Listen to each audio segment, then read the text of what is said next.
Cool.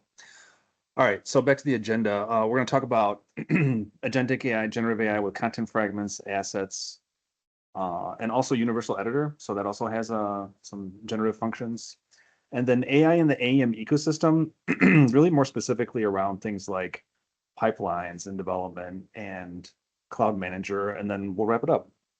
So as far as AI in the AEM ecosystem too, I'll just say that and across the Adobe products, it's everywhere. I mean, there are so many different places where AI is used with Adobe products, right? I can't cover it all. There's just no way. There's a lot of different agents now. You probably heard at Summit that there were like 10 agents. Those are still evolving too. I'm really only going to look at 2 of them.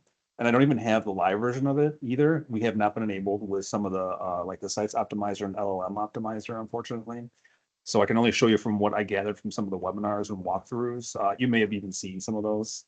But I can show you some of the generative AI stuff. So things that you can do with content fragments and some of the things with assets and Adobe Express, Gen Studio for performance marketing. It's pretty interesting stuff. Anyway, okay, so let's keep going. All right, so this is being recorded. If you don't want to participate, et cetera, you can stay behind the camera. So I'm only really recording myself here anyway. So you don't have to worry about actually being on camera. I've got this fancy microphone right over here for doing the recordings. Yeah. Okay, next thing, just some house rules. So, we don't do self-promotion. I think I've said before too, we don't like to do salesy kind of stuff here. I'm not trying to sell what anything. It's purely educational, talk about the different things that we've seen. What have your experiences been with some implementations, et cetera, et cetera. And so that's all I need behind this. You guys all know me? Okay, so first, Adobe and AI. They've been kind of doing it from a while ago now. So over a decade, as it said, they've been using the natively integrated AI to do things like detect anomalies and things like analytics. So you probably all heard Sensei, right?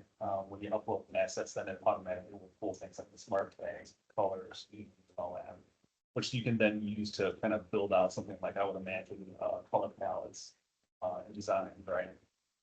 Generative AI is something that's been, kind of a little bit more recent. So one of the things like we're generating text from text. I mean, that should be really a no-brainer, I think.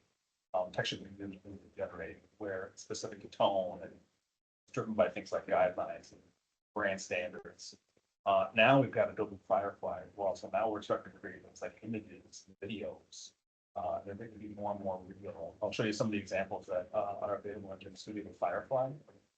It's pretty interesting. Sometimes it's kind of sloppy. It's not great, but sometimes it's pretty good. It could be potentially used for things like background images or people. That one gets to be a little bit more interesting. We can talk about that too. Things like animals is probably easier. You see the one on the top left there with the parrot or whatever bird that is. So that's pretty interesting. I think it's kind of something that would otherwise take either an artist or it might take a photo shoot. So you're probably saving a little bit of money there. And then with generative AI, they're basically baking it into all of their products, right? So they got it in Firefly, they got it in Express, Photoshop. Even me as a photographer, I've used it to some degree for things like, say that I needed to expand one of my images, right? I can use generative fill to kind of pull some artifacts that make it look like it was actually part of the picture, but it's not. You can replace backgrounds. You can remove certain elements from the photograph. So using AI, so that's pretty good too. That you can use that. So just as a content producer or creator, I find those tools pretty helpful as well, right? There are probably some purists out there that say, nah, you really shouldn't do that. It should look like just like it was the camera. But with the tools nowadays, why? I'm not sure if you're familiar, but with DSLRs, the big digital cameras, right? You swap out lenses, and when you swap out a lens, inevitably dust gets in there. So when you take pictures, especially long exposure pictures, certain apertures, you can really see those dust specks on the image. So why not let AI take care of that for me? So we have to go there and click on each one and feel that, right? So a lot of good use cases there, and Adobe is just continuing to evolve there. It's great. All right, so Agentic AI, I've only got the slides for this, like I said, because we have not been enabled with it. I don't know what your experiences have been as far as other partnerships, but They told us that the second half of this year is when we would be provisioned with things like Sites Optimizer and OM Optimizer. I haven't seen anything yet. I keep asking on Slack, I said emails, it's just not quite that. Saying you tried to ask, and I think a couple of months ago, I asked, like, we get like partner sandbox access to Sites Optimizer, but they said there's no concept in the sandbox, so there's no there. Customers. Same thing that there's catalyst, but we may have that one either yet. Yeah, yeah, I've got a slide on that. I'll talk about it a little bit. Okay, so the first thing, as I just mentioned, Sites Optimizer. So that is where generative AI is used to look at your experiences. So basically, it's looking at your site content, right? And it's determining what are the different things that you could potentially update on it to improve things like user fall off or improve the speed, core web vitals. Yeah, and it's interesting because it will not only analyze it, it will then make a recommendation and then it will also act on it. So this is the part that I thought was a little bit scary. So let me just go to the next slide and I'll kind of tell you. Not for specific products. So this works in AEM. No, it's AEM and AMS. So managed services. So I don't believe it works on prem. But anyways, looking at not like true like you're hosting a server.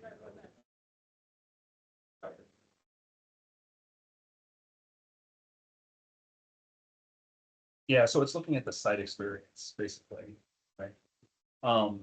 So it's meant to improve your site SEO. It will complement Dynatrace. When I remember being on this webinar and I asked the question, does this really just Dynatrace are the same thing, right?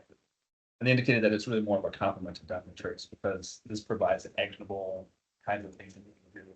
So it identifies it, suggests it, and then it will also auto-optimize it. So that's a part that I thought was a little bit scary.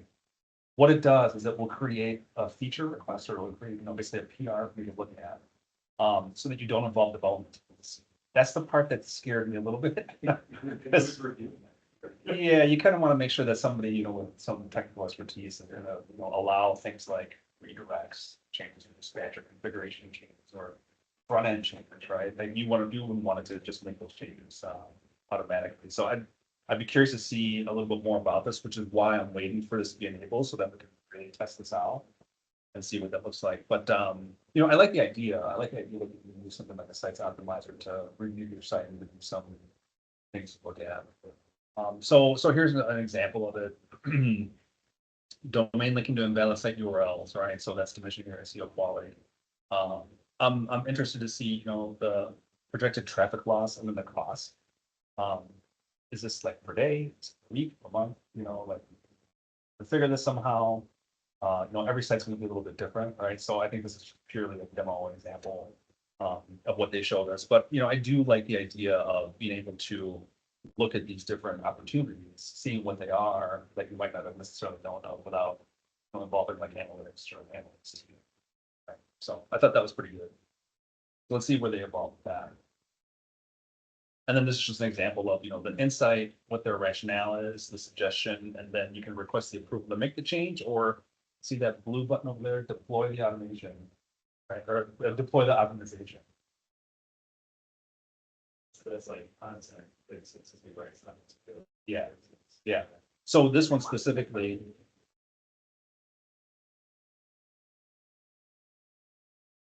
That's what this one right here specifically is. So it's saying these images are missing alt text. And it's making a suggestion as to, what those alt text should be. So that's not bad. I think that would be nice to have as a default. So if the alt text isn't there.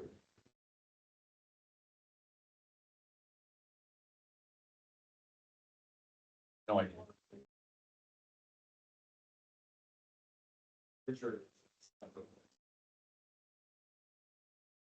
It also must be expensive because we can blow off of partners. Yeah.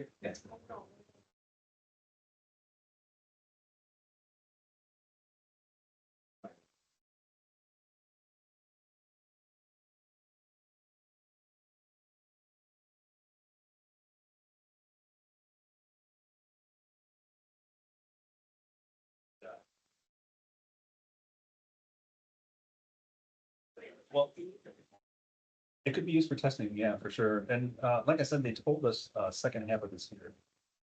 We're a couple months in now, so we're eagerly awaiting.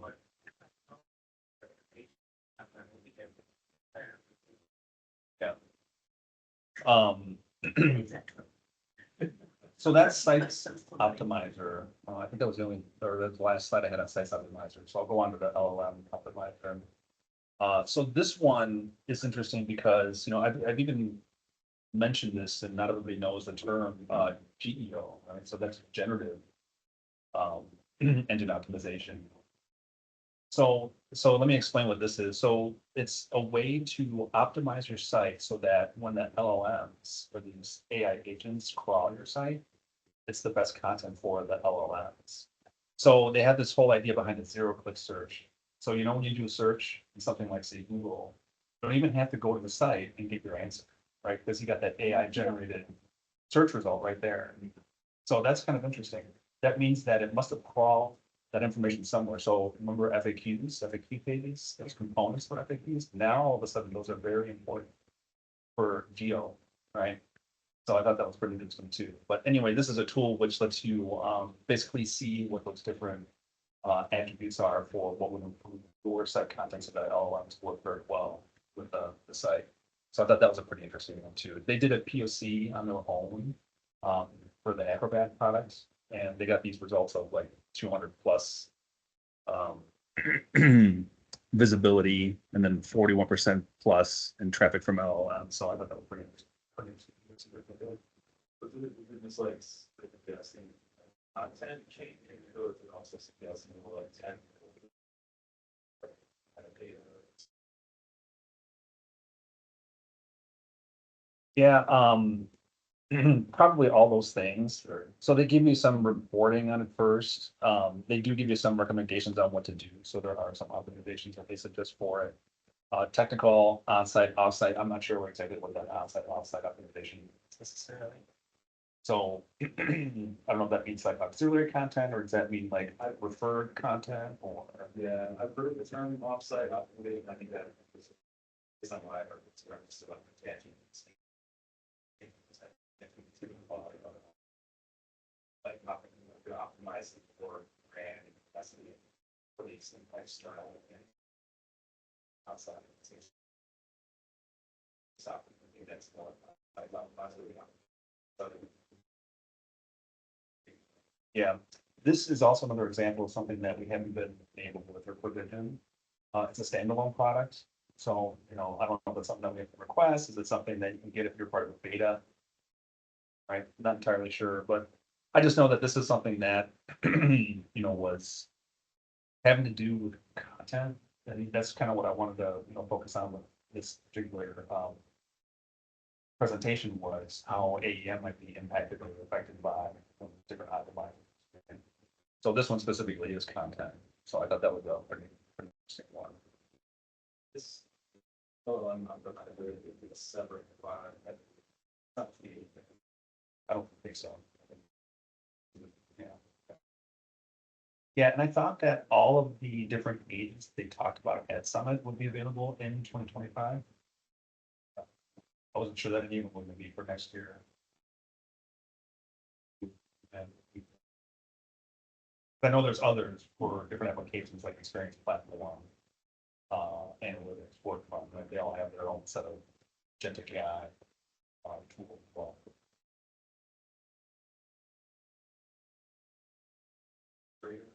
Product. Yeah.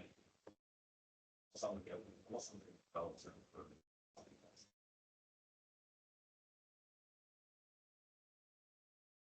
Cool. Okay, let me go on then. All right, generative AI. So this is where we actually have some stuff to show. So, and you may have seen some of this too, like you may have seen some of the content fragments, generative AI, content fragments, universal editing. Couple of kind of gadgets there too, but I'll walk us through these. Okay, so the first thing is the integration with content fragments. There's, like I said, already a second generation of this where it's a little bit more integrated with the new content fragment interface. There's also this unified brand service. I'm not sure if you're familiar with that, but it's basically part of Gen Studio where you can tell it all the information about your brand. So things like channel specific guidelines, what should your emails look like, what should your meta ads look like, things like voice, things like tone, different character, mins and maxes, that kind of thing. So that's all part of this brand service, which is part of Gen Studio, and that's making its way across all these other Adobe applications. So you manage your brand in one place, brand managers will typically go in there. And then it's used across, like I said, all the different experiences. So it leverages the AEM content repository and it can be context and experience over. So let me go to another screen and I'll walk you through some of those things.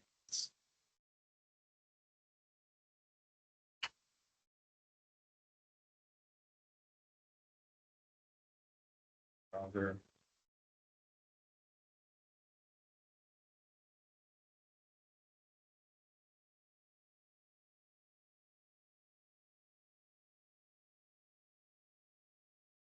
Variance manager. And they have this thing called extension manager. So here in extension manager, you can see that there's a couple of different options to us depending on what the service is. So we've got some in AIM file service, and we have some in universal editor. So I'll show you the universal editor one in a minute, but let me show you the content fragment one first. So we've got a couple of environments here. We've got media library, we've got our Gen Studio assets, and then we have our sandboxes. Here's our dev environment. You can see here we got this second generation use generative AI to create content variations. This is part of the content fragment thing.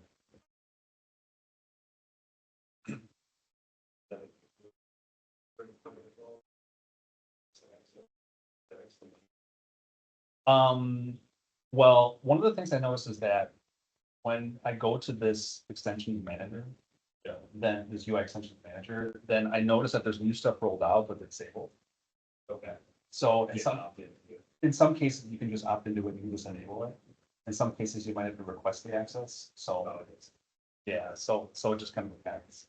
But a lot of the stuff is rolled out, without anybody even knowing, right? So you have to just kind of keep an eye on this. That's Right. that's what I typically do, is I go out there, get a reminder to go out there and see what's new. Yeah, anyway, okay, so I'm gonna copy this. Have it go to content fragment editor. And I don't know why, but I had selected my program already, but now I have to select it again. So that's kind of strange.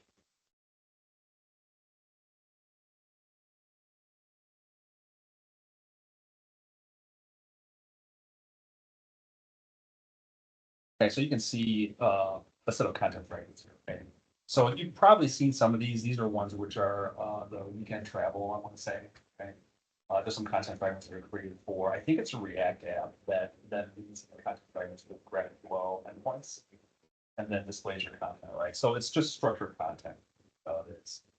So let me pull one of these up here. West Coast cycling. Right, you get the title, you get the slug, you get the description here. So you'll notice that there's a couple of options here. This, I think it's the same thing. This is just a kind of a, I think it's a bug because the generate variation shows them twice there. Because when I click one of them, either one, both of them are like enabled, and selected. Yeah. Okay. So what it does is that it looks at the content, which can be replaced with this new generation. So you can see we got the title, we got the slide, we got the description, right?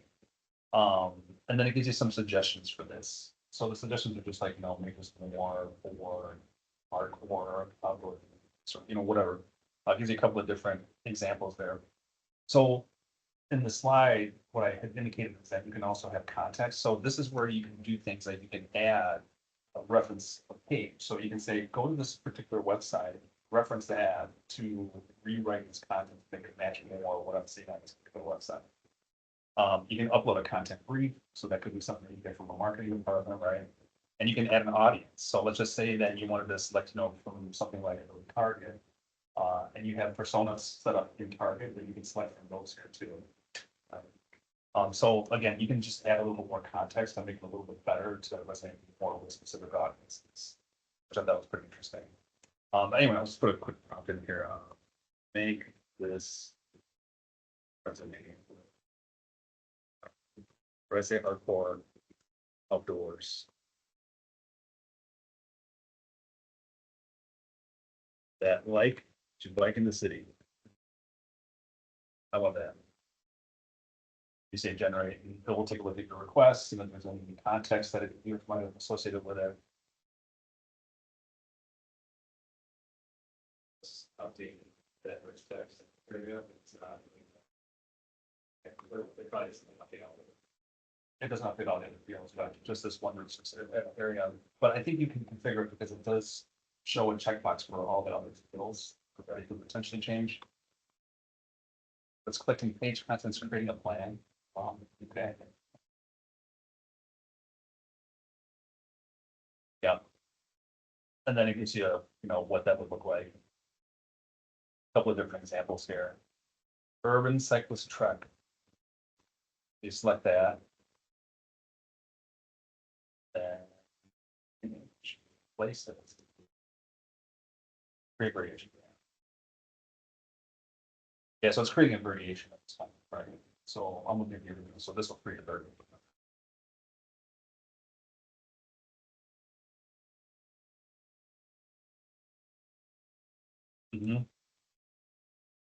Now, if I refresh this, I should see this variation right here. It's like that. Now I got this cyclist, urban cyclist. Variation. Sort of same. Yeah. Yeah. Yeah, this content, right? So yeah, it's a dam. Yeah, and you can do the same thing in in Universal Editor. So I was going to show you that too. Yeah. Yeah, I don't know why it does that. Like, it's gotta be the one that. I think it's like UI bug, or maybe like the one from Classic and Chrome. This right here kind of looks the same. Like, and this it doesn't even do anything. It's not that one. I'm not sure. Data specific. Anyway, all right. So let me go to the universal editor. I'm going to show you that too. Go back to Experience Manager.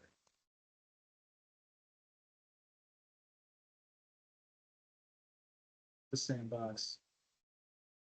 I just got a new laptop too, by the way. So this screen is small. I mean, I love the weight of it. The other one I have is like. No, I didn't want it. Okay, so let me go to this authoring environment. And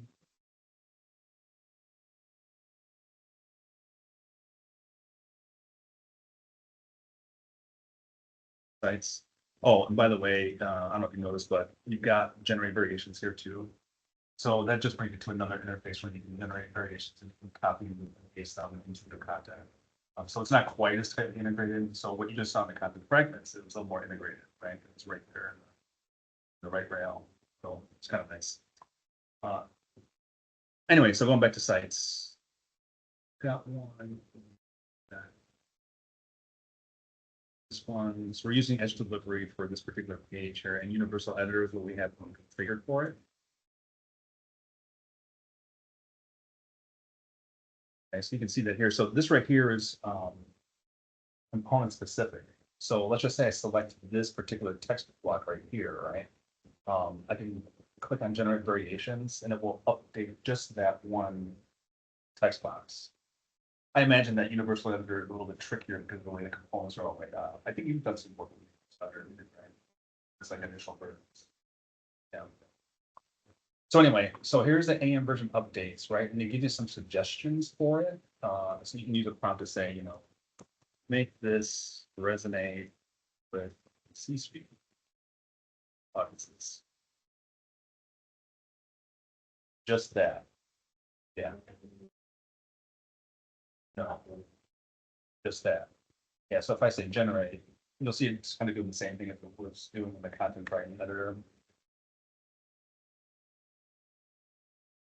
Yeah, you got history and you got favorites, so you can go back to history and you can also mark these favorites if you'd like.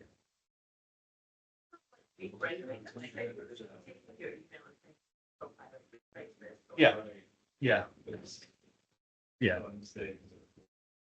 But that's fine. I mean, if it's doing it right here in the page that I'm editing, you know, it's WYSIWYG. There's no copy and pasting, right? All right, so here it came up with a couple of suggestions. So this right here is my original AEM version updates. So you can just click the one and then it will just replace that text with whatever it was that it had generated there. I kind of like how it also keeps some of the formatting. So I had like a couple of bullet points there. So it's keeping that, whereas here, it doesn't really quite look like it. There's another one, efficient updates, that just kind of rewords everything, but still keeps the formatting for the most part. So I kind of like that, that it works that way. So yeah, here's favorite, add to my favorites. So I get to it from favorites. Um, and you can edit it here too. Like,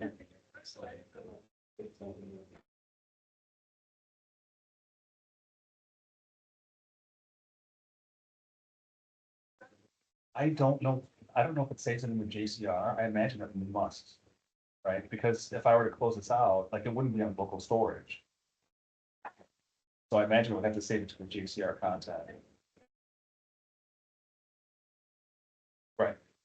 Yeah, exactly. So it must be somewhere in there, yeah. I haven't like opened up CRXDE to take a look at it. But I imagine it's somewhere in there. So since you're like authenticated, authentication, possible. Yeah.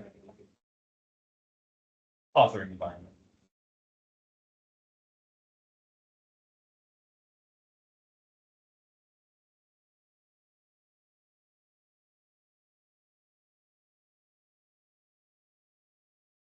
I would think so, yeah.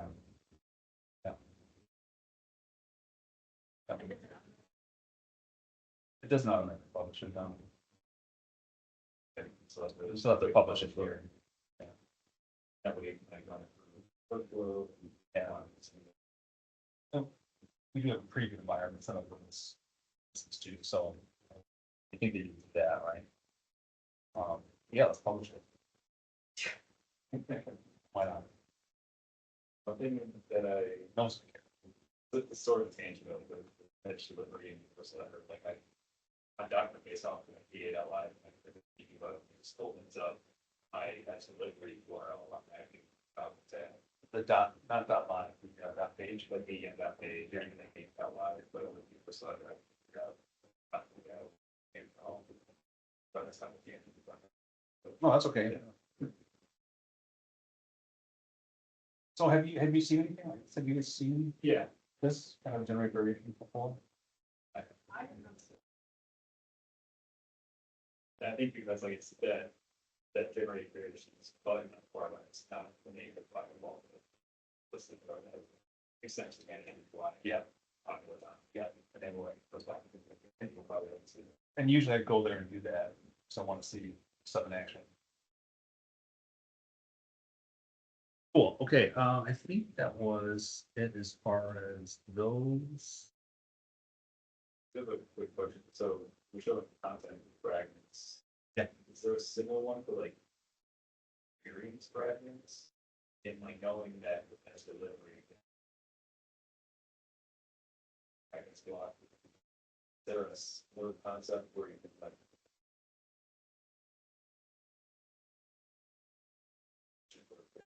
those experience fragments that we I know that you can create additional variations of experience fragments. That's out of the box thing, but whether they're available to be done by an AI agent, that I'm not sure. Should we take a look? Let's take a look. Otherwise, like you can probably still achieve something similar, but that might be a bit more manual stuff. Okay. Fragments, like for attention to the project.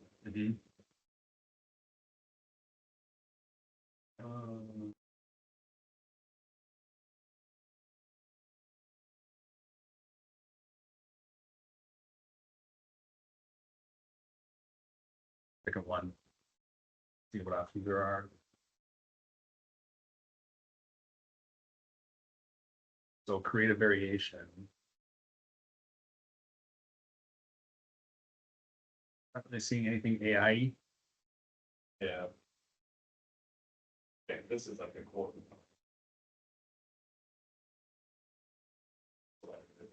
Right.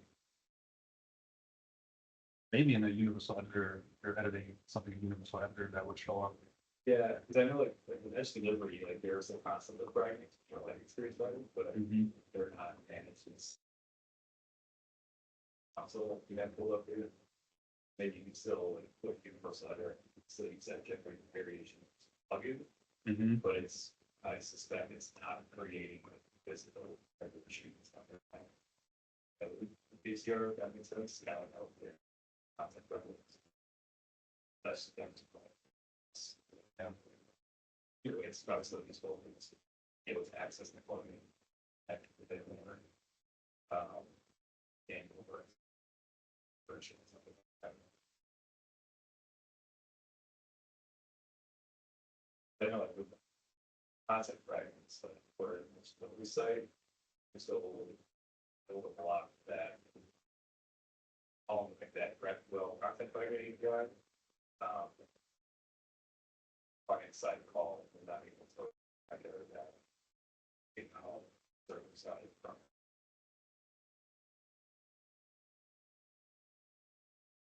No, I think it makes sense. I like to understand the delineation a little bit more too. Yeah. With the standard site where you get the delivery site, how it's edited, like you get that feature availability just because of how it's edited, like that's like, I get it automatically. Yeah. Okay, so next thing I was going to show. Yeah, assets and smart tagging, assets and generating images. Yeah, well, yeah. I think you're all probably pretty well familiar with just uploading assets into AEM and getting the smart tags set there, right? You see that? We're going to skip on to generating images. Never like gone down that. We need the smart tags. I think there's.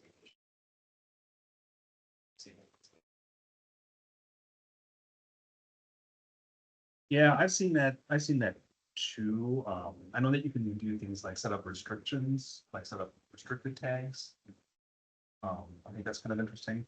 I'll do this real quick, but I'll just show you the one that I uploaded a little bit earlier.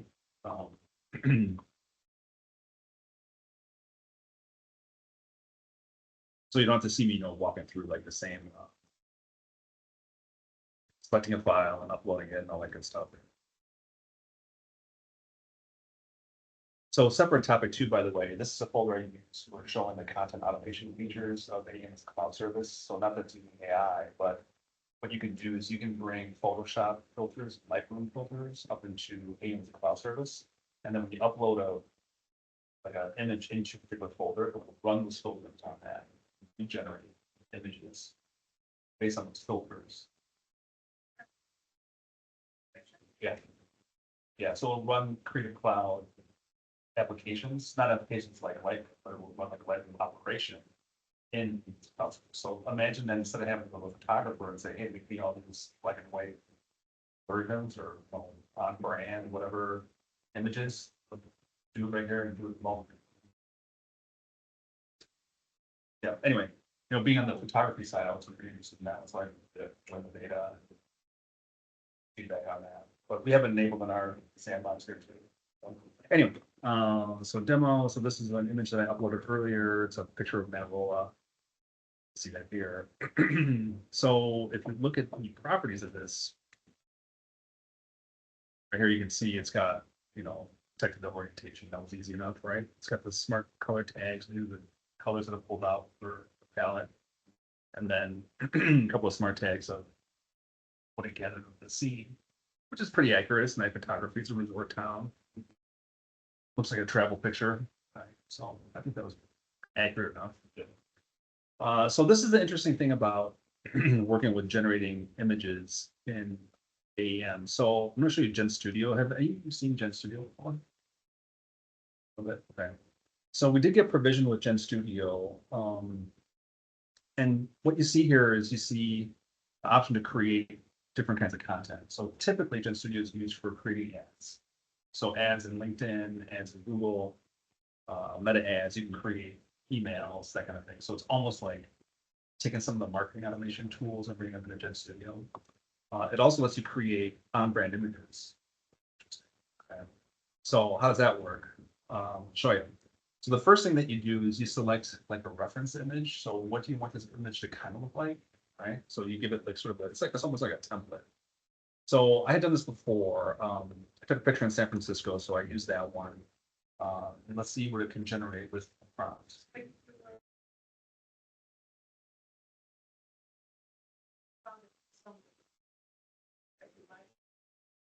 Yeah.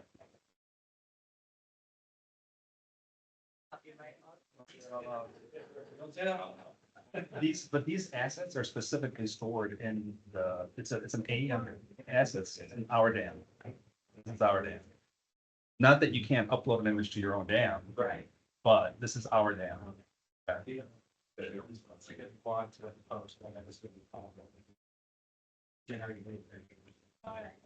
Yeah. So I'm gonna use this. So I was talking a little bit earlier about brands and managing brands and that unified brand service. So we got a couple of brands that we had set up here. So I'm gonna select the Proficient brand, right?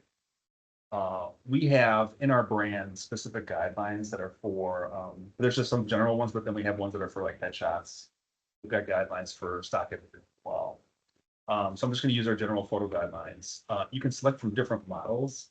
So depending on how realistic you want this to look, you want to use the, like 4 Ultra is the best one, obviously. 3 is better than, or 3 is not as good as the 4. The Ultra is the best one. So how realistic you want it to be. But it uses more tokens. So we need more tokens in order to generate some of those, which is funny. Yeah. So I'll use the Ultra because I'm not paying for this. Then you can select an aspect ratio here. So I think in this case I'll just use the widescreen because what I want to do is I want to tell it create a background image that I can use for my campaign targeted to, I don't know, gamers. Gamers. Okay. You'll see. So I think really it's to pick out some of the things like colors. So instead of you having to go in there and say, here's colors, here's a scene, here. I mean, you could prompt it to some degree. I can say like create a background image that I can use for my campaign. I can even say, for a carousel or for email. You can be specific about this. But the better the prompt, obviously, the better the result. But whatever, I'll just see what it comes up with. So I'm gonna say generate.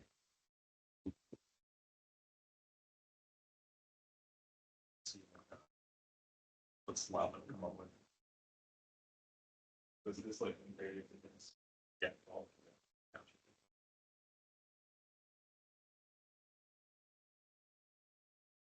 So if we had a license. Firefly, separate license. I'm not sure how that licensing all works. Yeah. Okay, so it's terrible. It's matches the colors of these. I could use this, if I didn't want to go out and try and get some imagery either stock or whatever. Now here's the interesting thing too. I can further edit this in Adobe Express, which is kind of cool. So I don't know if you're familiar with Adobe Express, but Adobe Express is basically a tool. It's online. Yeah, you can create brochures, emails. I've used it to create flyers for some of the band, events that I've got too. But anyway, what I like about this is that you can edit this in Adobe Express, and we'll go ahead and launch that. You can make some minor edits to it as well. So you can crop it, you can, do a couple of different things here, remove object, remove background, whatever. You can make some adjustments, like if I wanted to, just the contrast, make it not as bright, reduce the highlights, right? Increase the shadows, make it look a little bit more like HDR, maybe have it not be so saturated because it looks really saturated, doesn't it? So a couple of simple things that you can do there, I think that's, kind of cool. Apply the changes. So now let's apply those changes, right? So this is what I find fascinating about the integration with Adobe Express. So let me go to Adobe Express then. Go to my files. Yeah, there's that picture it just generated. So here's a picture it generated. So I can select this picture, right? And then what I can do is I can share.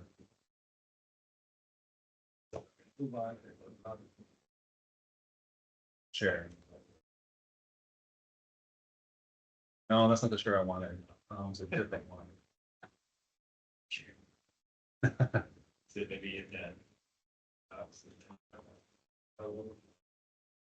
I think it's here. I need to open it up.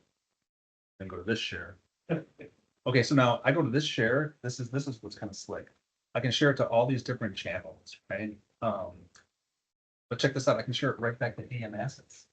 So now this generated asset, I can bring it right back into AEM.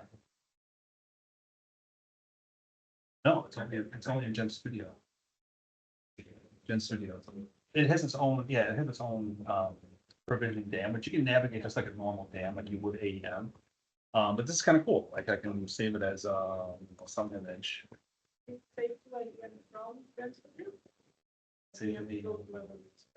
What you're supposed, no, well, Adobe Express is one way to do it, but the preferred way to do it is to work with like Workfront and have a workflow approval, and then it becomes approved, and then once it's approved, then it shows up in this. That's how that works. But I just thought this was really interesting because I can say image campaign. I just thought that was really interesting that people from Adobe Express upload that one asset. I think that's kind of neat.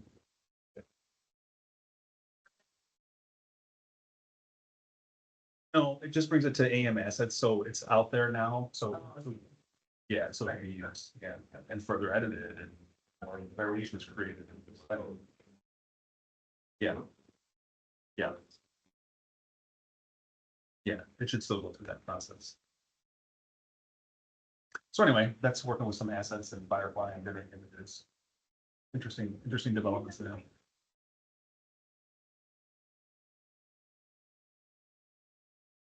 I have no idea. So how much? So how much does it cost generating it from AI versus like a photo shoot, or are you like a comparison? I'd be curious with it.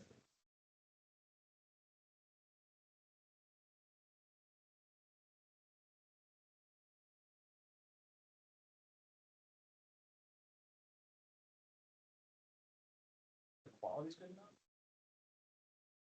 Yes. Probably depends on the use case, right? Because if you're generating something for Full five, right? like having your photo editor spend $3. Which I hate to. Yeah, photo editors. Anybody on a design team, but for a blog post that's buried image. Yeah. Cool.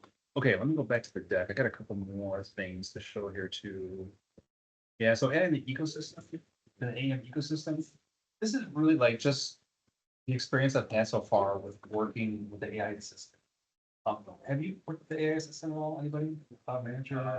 Not in cloud manager, I did it in products.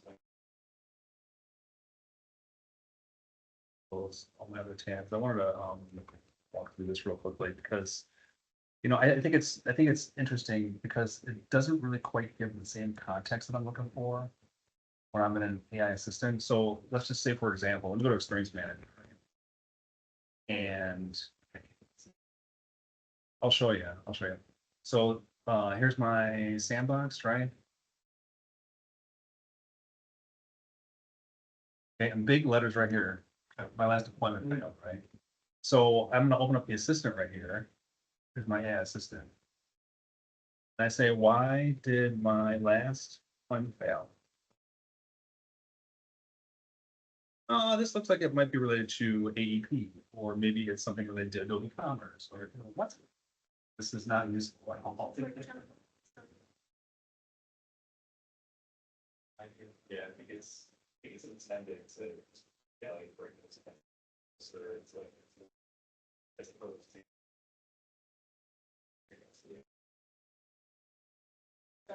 And I do like that idea. I like the idea of, Yeah. you know, having answers where it has already crawled all of experience lane. So when I have a question like this, it doesn't even tell me what I should start looking at. Right? So that's a little bit annoying. I'll go into dev. So here are a couple of environments, right? Maybe I can ask it like, are my dispatcher configurations all following best practices? I think that's a pretty fair question to ask, right? My cloud manager. So same thing.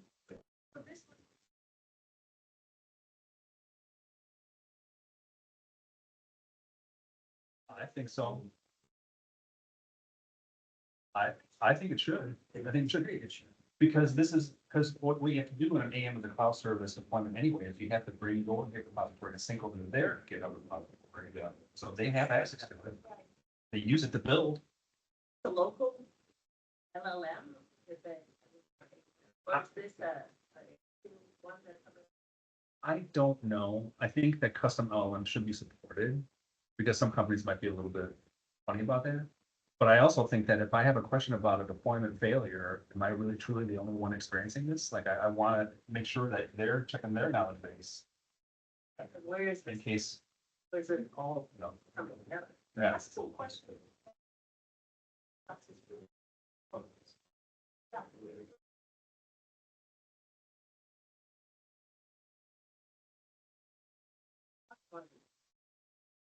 Code base one word or two words, I forget.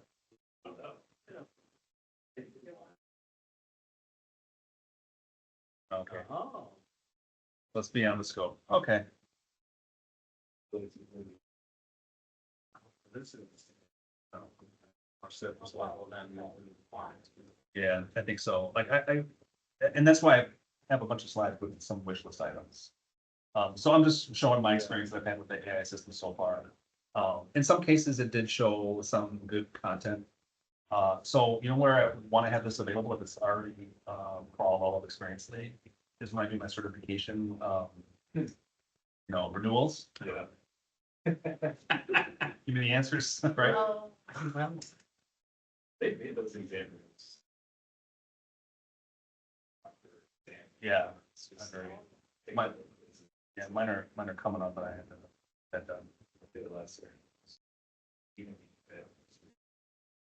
Really? Yeah, like it's like you have to watch some content and then it's like a kind of question. It's not cool, but it's cool. Go search on the internet, it's not in the proctor, and you don't pass. It's like. don't ask. Oh, it's, yeah. I think it's free. You have to do it before your exam expires. If you miss that, then you have to go the whole way. Proctor. Yeah. Okay. Make sure you before. I should do it before October 1st. Yeah. Oh. This weekend. Yeah, right. Okay, so back to the deck here, and really what I was gonna just go through, was a number of things that I have in my wish list, right? So things like predictive optimization of the pipelines, right? So just, you know, just obviously just looking at code base and, you know, make sure that it's actually gonna work before I run it through this 2-hour process and then it, you know, stops at the end and says fail. You know what I mean? Like, I think it should be looking at that. And also intelligently allocate some of the resources. So, you know, depending on what the different bots are in containers, allocate them accordingly for you know, the time of day or time of week.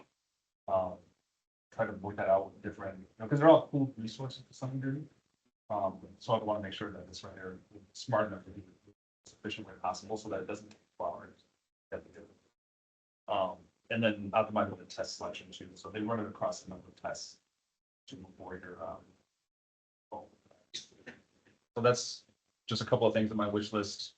For the automated code review and remediation, so do the pre-commit code review as well, so it has access to GitHub, so I look at my code base and make sure it's good.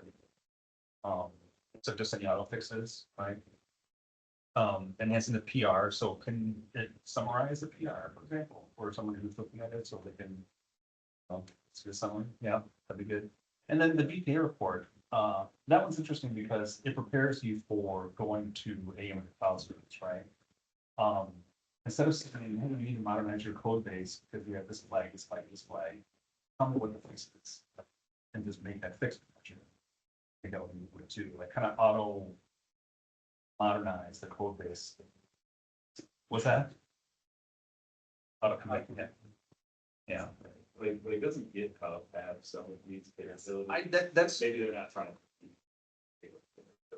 That's why I put that as a question. Oh, Like, okay. is this a GitHub function? You know, maybe, Yeah. I think it might just have some things that it does. I have seen this thing on GitHub, like if I'm making a code change, and I have to commit it, and if I'm doing it directly through GitHub's interface, and I'm setting code, GitHub.com, you can see what the change. That whole thing. Yeah, that's kind of cool. Build and deployments. I think it does some of this already to some degree, but you know, just anomaly detection will be good. Look at any other kind of patterns. Do a root cause analysis. I think that would be good too. I don't know, with root cause analysis, no, those are at some organizations a lengthy process, right? Like there's a whole form that has to be filled out. You have to answer the 5 whys, right? It's pretty interesting. I think some of that tedious work can be done by AI. I think that'd be kind of nice. Right? If it had a big enough of a knowledge base, that can also be shared among different resources potentially. Just another thing on my wish list. Anyway, I want to talk about a couple of other things, just miscellaneous topics where AI might be involved. Have you guys heard of vibe coding? Yep. Yeah. So this is something that I haven't really gotten into quite yet, but yeah.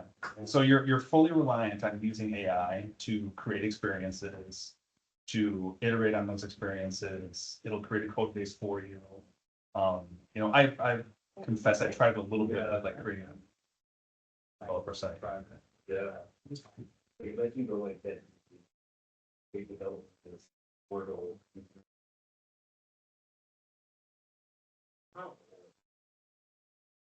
Yeah. But it's like, This methodology. yeah, You are what you do. Right. Essentially that. like the prompt. Natural language to build code. Do a search, you'll find some stuff on vibe coding. I think that one of the Thursday frequencies from a couple of weeks ago was all about vibe coding and AEM, which I thought was kind of interesting. Yeah. I used it recently, so I'm at BA talk that it's giving earlier today, like, I was showing how we vibe coded like this, I want to say like bulk updater application, so like the idea is we needed a way to bulk update metadata across like 100 or 200 large documents in BA. Using like the BA SDK, that was like my JavaScript. I was just using AI to build that whole app. I mean, I've used AI, not that it's vibe coding, but I've used AI to build some React components that I need to have done, so. Totally fine. So there are different tools that you can use for developing an AEM. I think at some point I would love to have one of these meetings be a showdown of which tool is best. Right? So, you know, is it Cursor, is it Copilot, you know, is it ChatGPT, you know, everybody has their favorites. Some people use Grok. Some people prefer Gemini, and Anthropic has some, you know, good tool. Claude. Yeah. So let's see. Yeah. AI Forms, AI assistant, I thought was an interesting one too. Yeah. So you can have a conversation, like a chat, and say, build me a form that has a submit button, that has these fields, and just figure the point out. Like, I thought that was pretty slick too. They had a session on Discord last week. I don't know.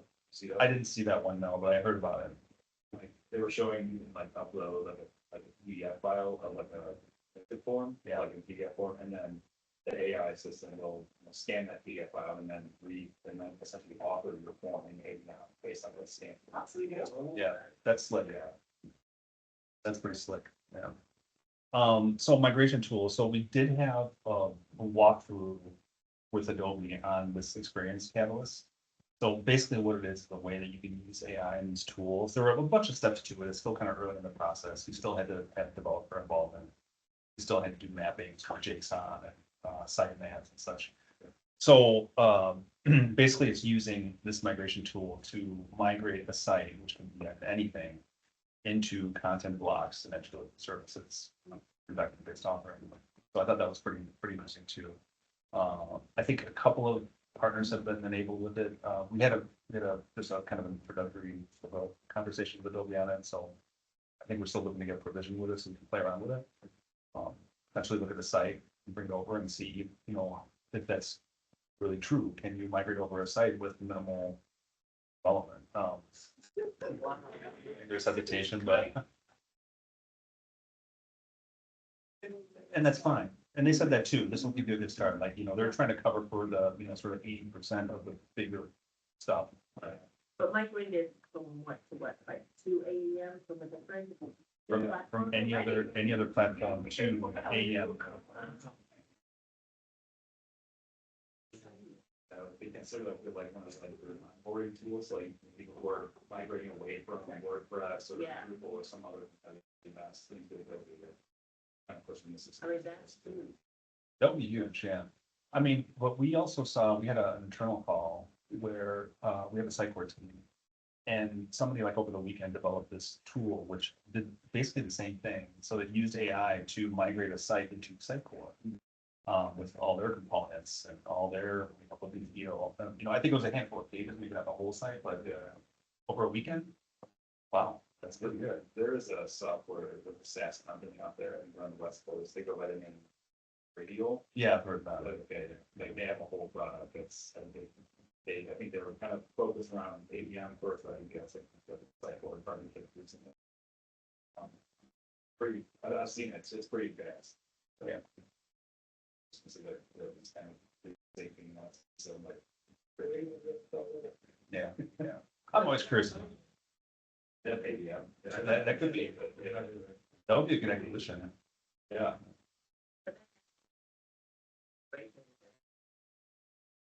Yeah. Like, for it to really word for word. Yeah. A lot. So, anyway, that's, Yeah, this one. yeah. And visual. Yeah. What it looked before, but the things. So, and this is like one of the last slides that I had about, one of the things that we've been seeing too is what they have on their roadmap, and I think this actually is more part of their studio. But having a content advisor, a content production agent, so basically having an AI sort of bot sitting there, on your screen, helping you with things like copy, things like layout, things like what your content should look like. So I thought that was pretty interesting too. That's something that would, be more effective, be more optimized, Like in APM specifically, or is it more broader? I think, like I said, this was a studio. Oh, so that's in there. But again, it's, content, so I'm much curious about how this gets created. But, in development, probably coming sometime later this year, or next year.